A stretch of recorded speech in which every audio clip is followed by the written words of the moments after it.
A warm welcome to Aperam's Q4 podcast. I am Sud Sivaji, Aperam CEO, and I hope you're having a good start of the day.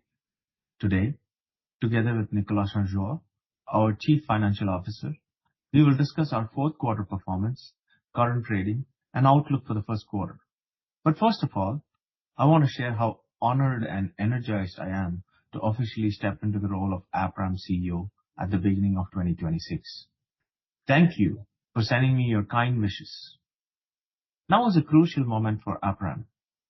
We've grown in the diversity of geographies, the mix of our businesses, and improved the value chain of Aperam by 2 acquisitions and 1 joint venture in the last 4 years.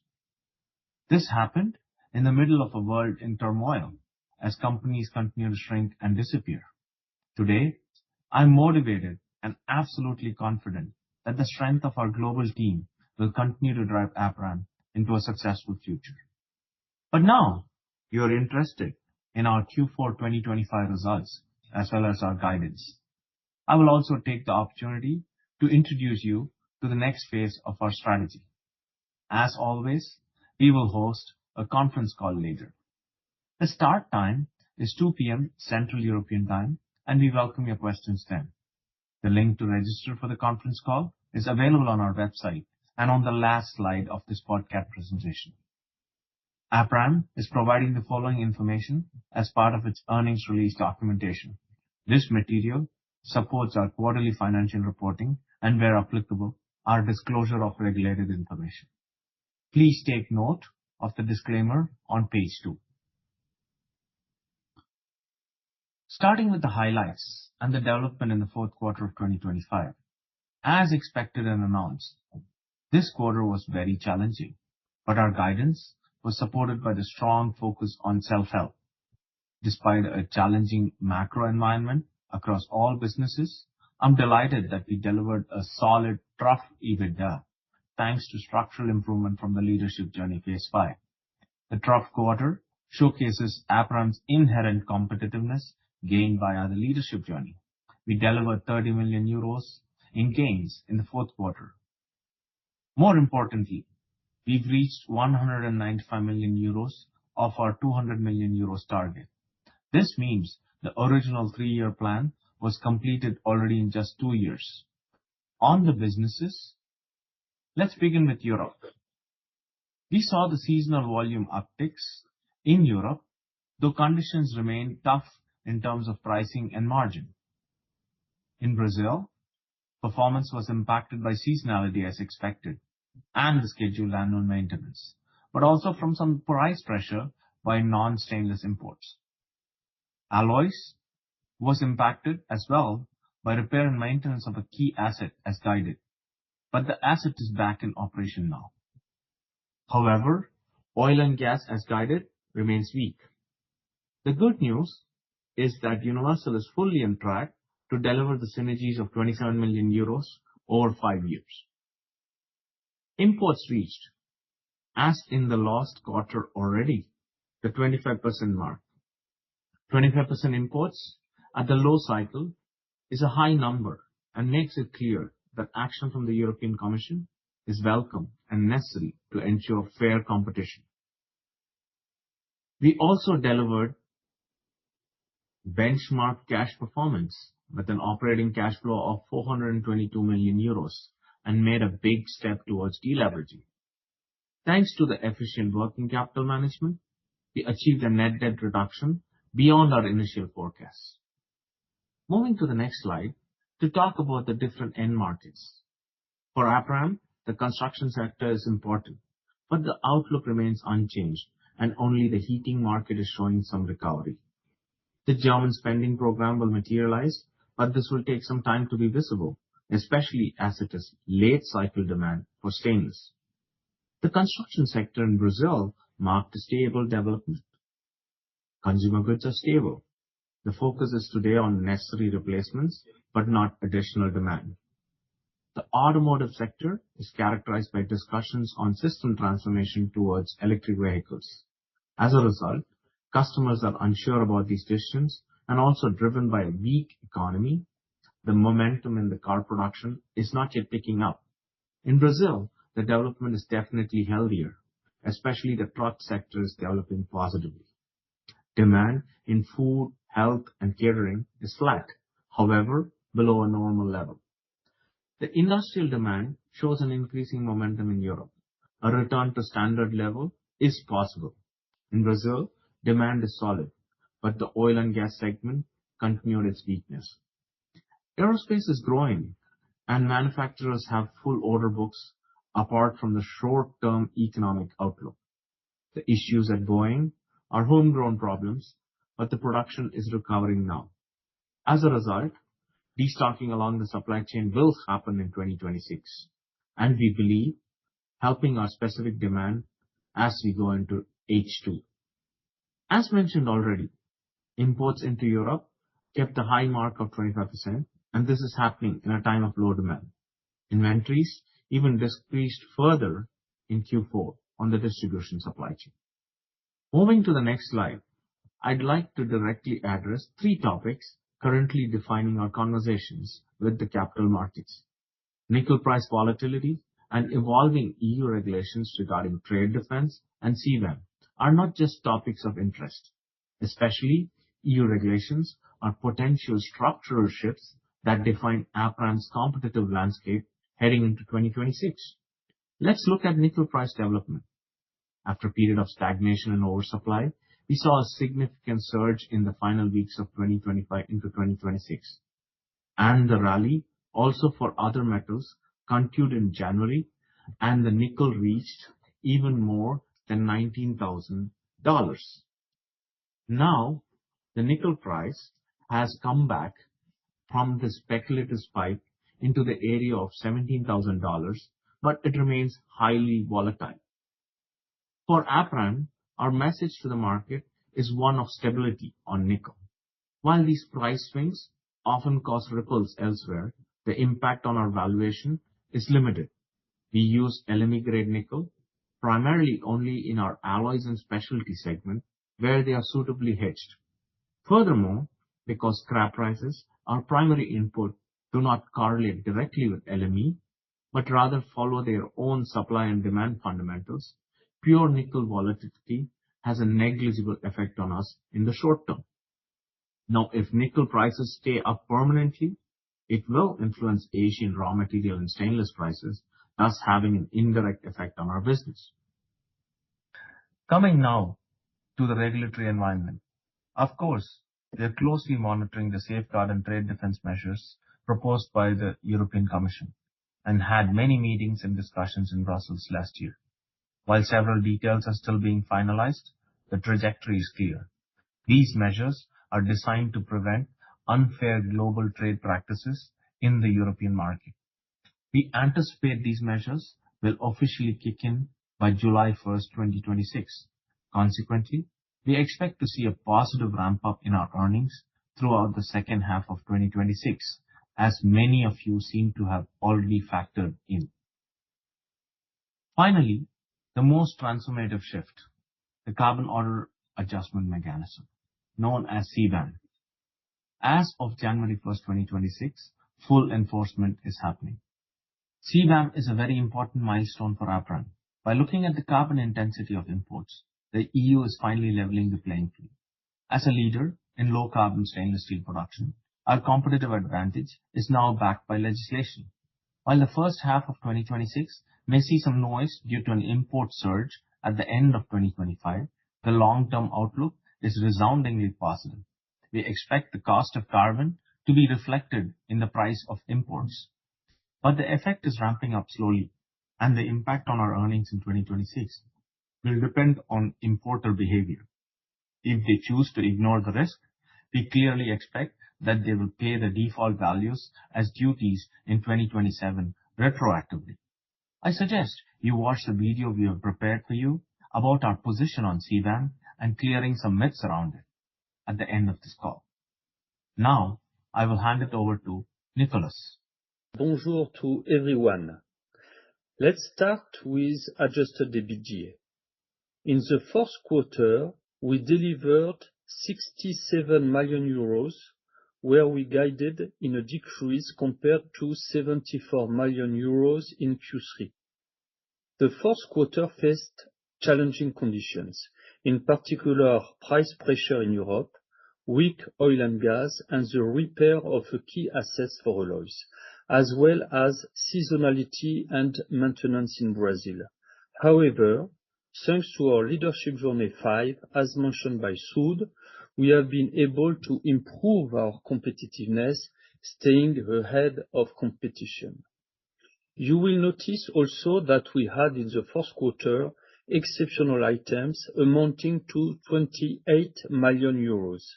This includes 10 million euros of restructuring for the next chapter of our Leadership Journey, and also year-end inventory adjustment. As already commented by Sud, Aperam has shown its strengths in cash flow generation. Operating cash flow is solid in Q4 2025, as it was in Q4 2024. This covers CapEx, dividend, and also the strong deleveraging. Net debt was reduced again, and we achieved more than forecasted originally after the closing of the acquisition of Universal, thanks to our very high level of operating cash flow of 422 million euros over the year. Moving to the next slide. Our four segments performed without any surprises and based on the guidance that was given. Recycling and renewables adjusted EBITDA increased to 32 million euros. This was driven by more favorable pricing despite lower volume and positive valuation effects. For Q1, we expect lower adjusted EBITDA, also due to lower valuation effects. Stainless and electrical generated adjusted EBITDA of 11 million euros. The decrease was due to price pressure in Europe, combined with seasonality and annual maintenance costs in Brazil. In Q1, the seasonality in Europe and modest price recovery will drive higher results despite the weakest quarter of the year in Brazil. Service and solutions achieved adjusted EBITDA of 7 million euros. This increase happened despite price pressure due to lower valuation charges. The market is still challenging, but usually Q1 is a seasonal stronger quarter, and we expect a positive EBITDA development. Alloys and specialties reported quarterly adjusted EBITDA of 22 million euros. The decrease resulted from the weak oil and gas segment, as well as the repair and maintenance of key assets. The repaired asset is back in operation, and in total, despite some market weakness, EBITDA should increase in the first quarter. Other and eliminations amounted to -5 million euros, and this is not an unusual figure for a quarter. Intercompany elimination resulting from the strong integration across Aperam business, such as recycling, forest, stainless steel mills, and distribution are located here, as well as the corporate cost. Moving to the next slide, let's talk about the Leadership Journey. The Leadership Journey is our self-help program since the creation of Aperam in 2011, where we focus on improving competitiveness and driving Aperam transformation.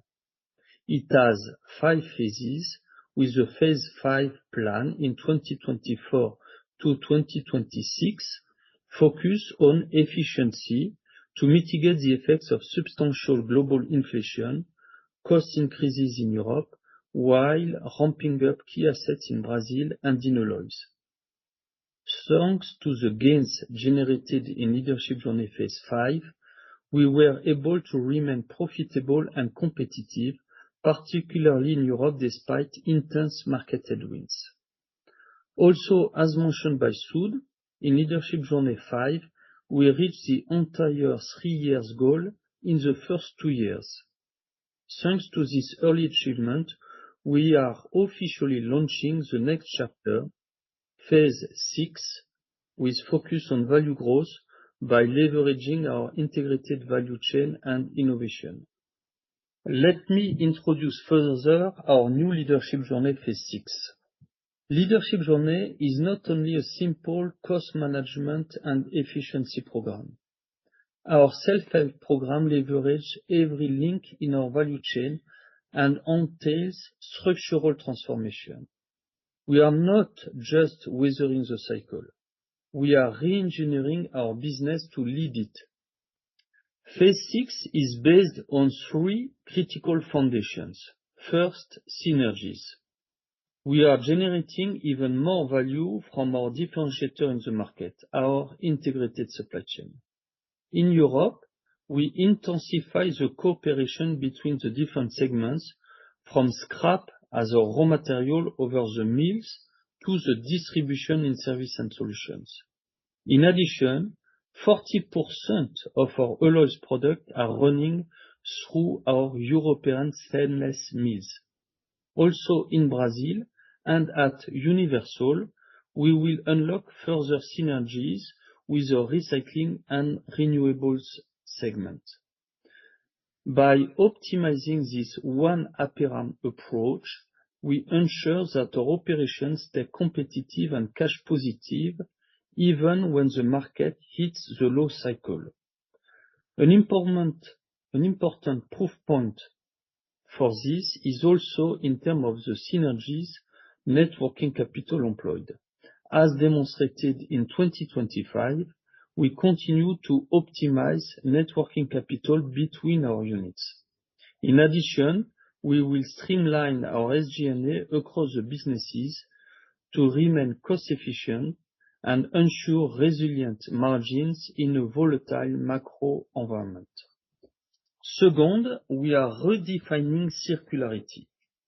For many, sustainability is a regulatory burden, but for Aperam, it is a competitive edge. Through Recycling 2.0 and our forests, we are scaling sustainable business that offer tangible financial returns.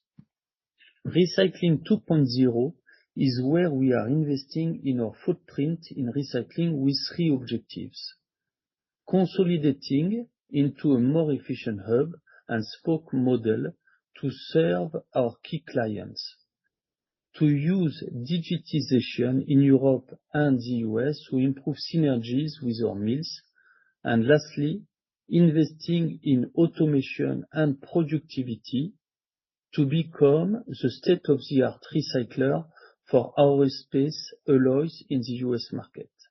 In renewables, we are increasing the productivity of our forests and scaling up our bio-oils and carbon credits, turning our green credentials into profitability. Finally, innovation is our path to differentiation.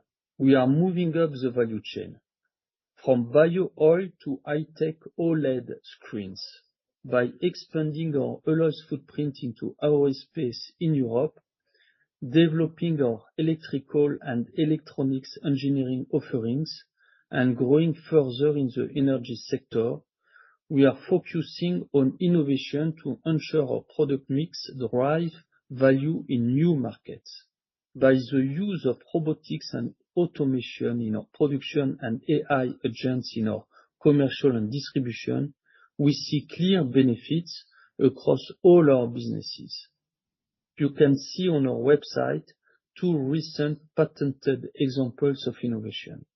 Our patented 316A grade for high value added marine application.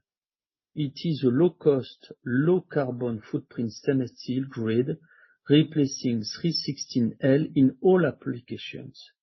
It is fully plug and play for our customers.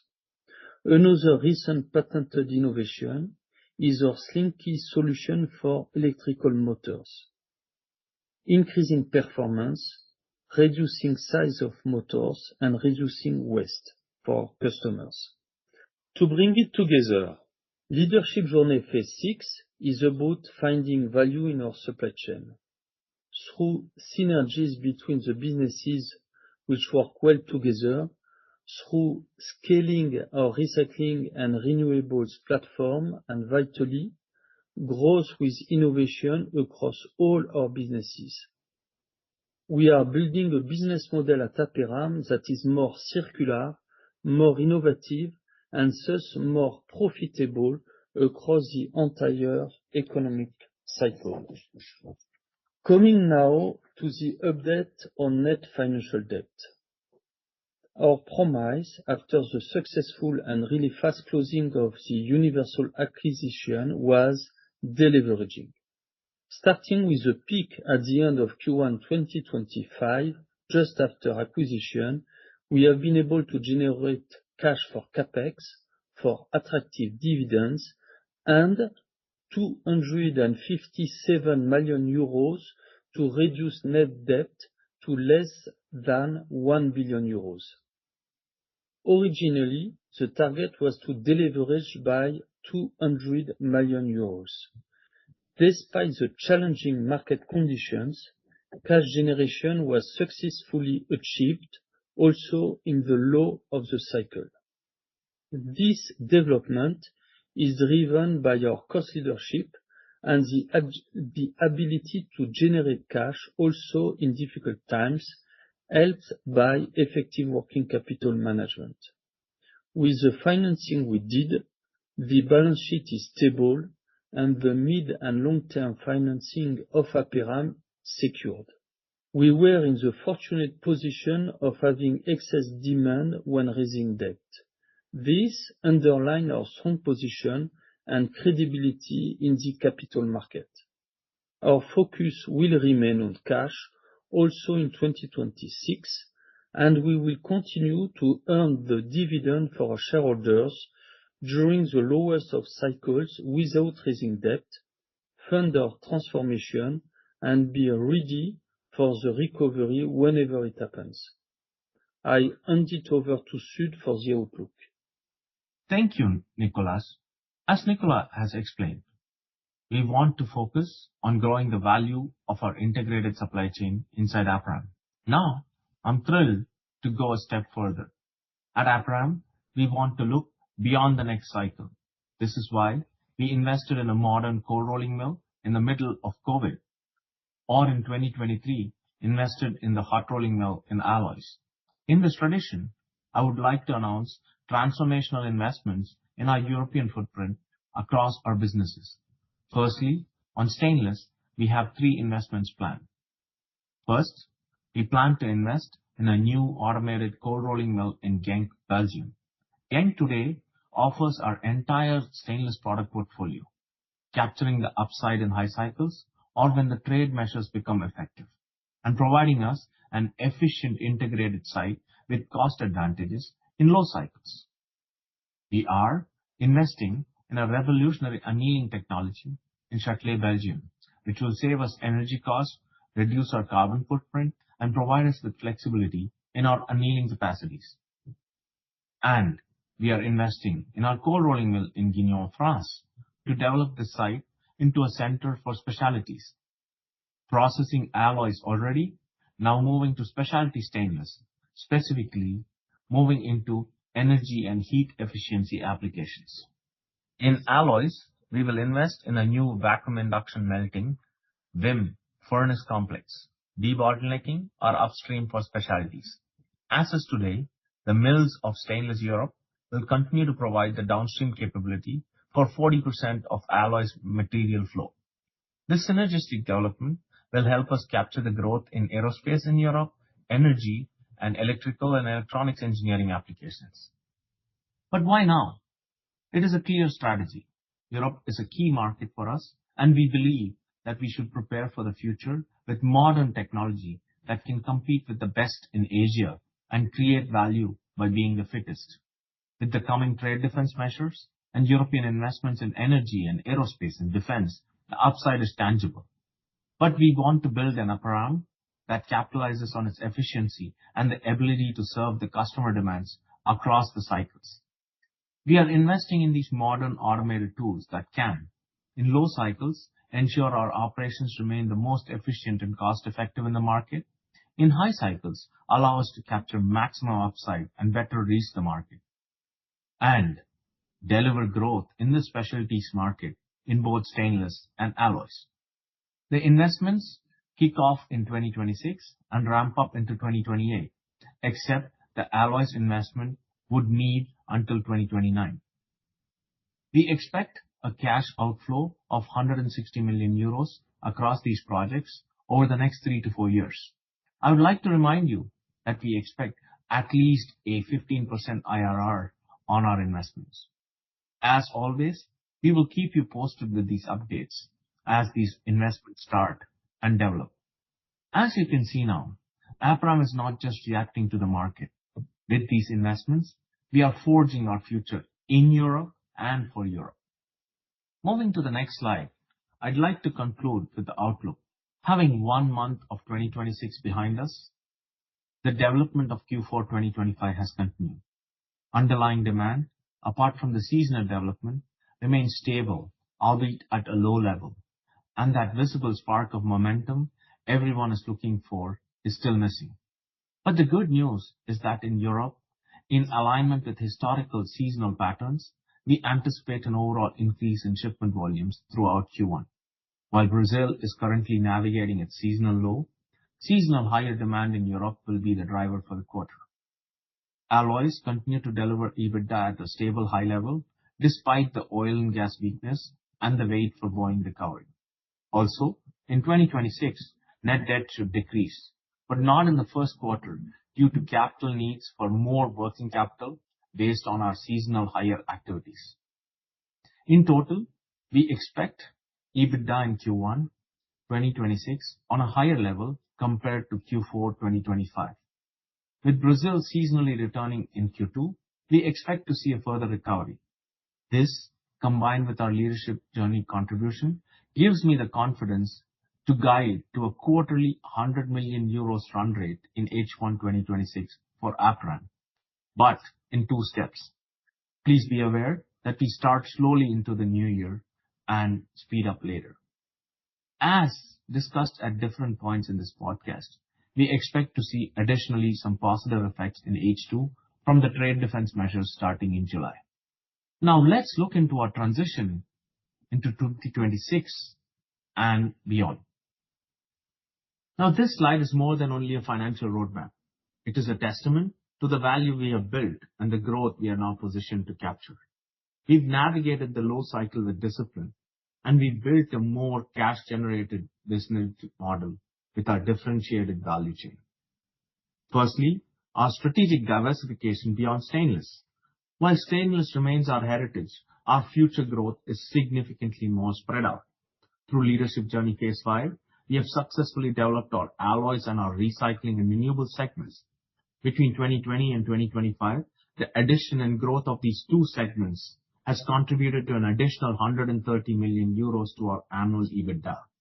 When you look at the growth in shareholder value between 2020 and 2025, we've seen a 280 million euros increase in market cap.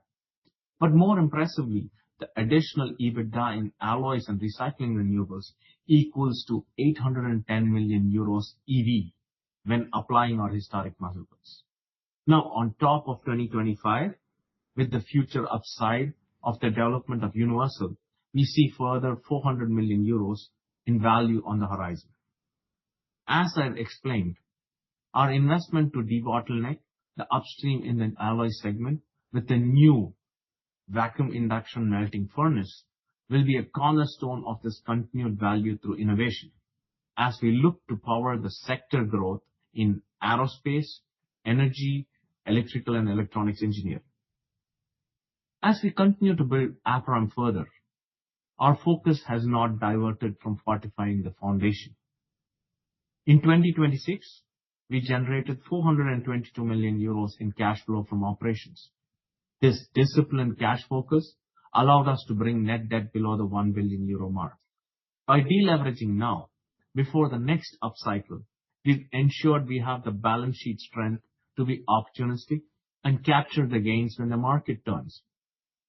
In terms of shareholder value, just between Q1 2025 and Q4 2025, we have moved above 250 million euros from debt to equity in our shareholder enterprise value. And last but not the least, let's talk about our stainless business in Europe. Even in the worst market conditions, our European stainless operations have remained profitable. This is not by accident.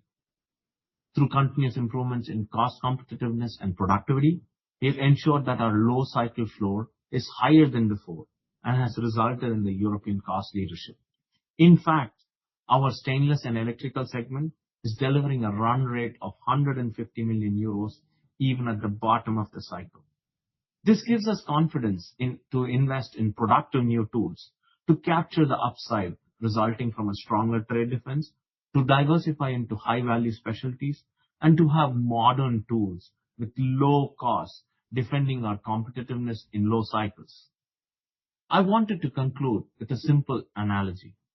We can thrive even when the wind is against us, and we are building a company that powers on its own engines, from recycling and renewables to stainless to alloys to distribution. When the trade winds shift, we are ready to capture that upside as well. As we transition beyond 2026, we are on a clear path to a normalized EBITDA of 700 to 800 million euros annually. Aperam is no longer just a cyclical steel company. We are a diversified, high-value material player with a focus on cash, a solid balance sheet, and a clear plan for value growth.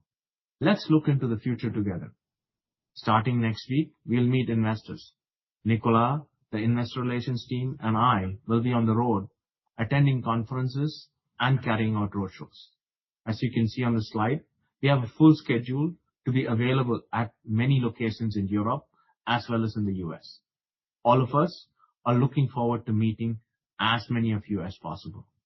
Please contact our investor relations team with any feedback or if you need corporate access. We're happy to help you and to look into the future. Thank you very much for listening to Aperam's Q4 Management Podcast. We wish you a pleasant day and look forward to your questions in our conference call this afternoon at 2 p.m. Central European Time. But I have just one more thing now. CBAM was mentioned already, and there are many interpretations and misunderstandings about it. This is why my predecessor and now board member Tim DiMaolo and I recorded a video to share background information and explanations. This video is available on the Aperam website, but is also now part of this podcast. We hope this video is helpful for you and you will enjoy this special kind of education on a topic which will impact us for many years to come.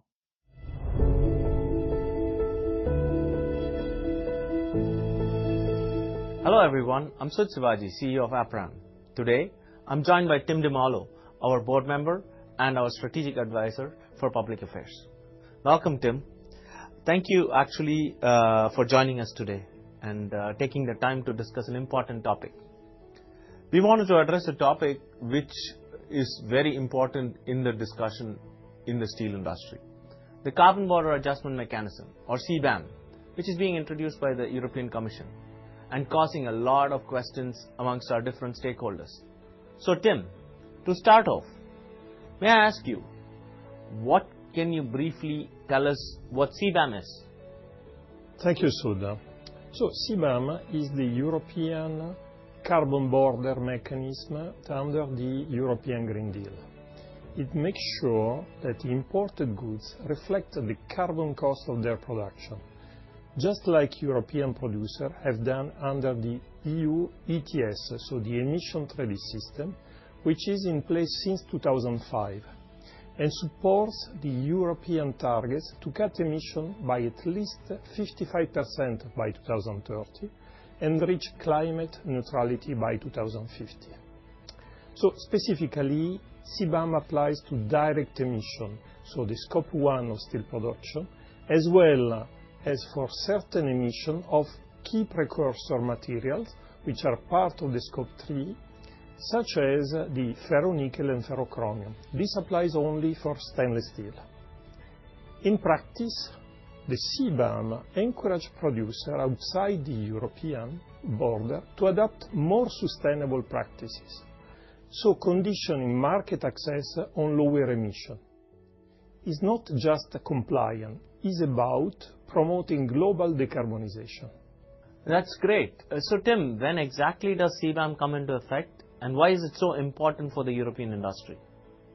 So CBAM is full in force from the 1st of January 2026, but it will be progressive and the ramp up it will last until 2034. Its primary goal it is to maintain a level playing field. So producers in countries with lower environmental standards should face carbon costs that reflect their higher emission. This will protect European industry, which have invested heavily in decarbonization, from unfair competition. By ensuring carbon price equity between domestic and imported goods, the CBAM also discourages the relocation of European industry to regions with weaker environmental regulation. And what is the result? The result is jobs for Europe, sustainable practice, and a stronger European industry. So implementation is clearly key. Tim, can you explain why CBAM is ramped up progressively and what is the role of default values in this process? So CBAM is introduced gradually to avoid a shock to trade and to the industries. At the start, importers receive a partial exemption from carbon cost, similar to the transition support that European steel producers receive today. The support is reduced step by step and will be fully phased out by 2034, when all imports will pay the full carbon cost. Importers must report how much CO2 is linked to the products they bring into Europe. For this, they can use two ways: by using the real emission data or by using the standard values set by the European Commission. If they use real data, it must be audited and confirmed by an independent verifier to make sure it follows European rules. If they cannot provide verified data, the European Commission automatically applies standard default value. This prevents companies from underreporting emission and ensure imports still face a realistic carbon cost. The European Commission updated these default values and published them in December last year. So Tim, that means default values are indeed default. That sounds obvious, but can you give us an example? Okay, as an example, we can take the carbon default footprint of Indonesia, which is 8.7 tons of CO2 per ton of cold-rolled stainless steel. After considering the equivalent free allocation to Europeans and adjustment to assure a realistic carbon cost, this value remains about 8.3 tons of CO2 per ton of stainless steel. This applies not only to Indonesia, but also, for instance, to Taiwan, whose default value is set at the same level because its production largely relies on Indonesian semi-products. At the end, the CBAM cost of importing stainless is the multiplication of the emission and the CO2 ton price at that moment. In order to ensure that the applicable default value is that of the country where the steel is actually made, we also support a melted and pour rule. This will keep CBAM fair and credible and avoid circumvention. One clarification, Tim, because you talk about tons, but it is also about a price for CO2, right? So every time that you consider ton of CO2, you have to consider that for each ton of CO2, you have to pay the cost of the CO2 at that moment. The CO2 cost is in a market, in the ETS trading system, and at the moment you will import, you will pay that cost. If you now go into some details, does CBAM apply to an entire site or just product specific or to part of the tons? How does it handle across different production sites? In simpler terms, all steel from a given installation has the same emissions, whether it's made from primary materials or scrap, or whether they come from different stainless steel families, austenitics, ferritics, duplex. This approach prevents resource shuffling and ensures fairness. Thank you very much, Tim. Thanks for taking the time to explain to us and why CBAM is very important to the industry and why the specifics of the CBAM matter. I hope we managed to clarify what CBAM is and why it matters for the European steel industry.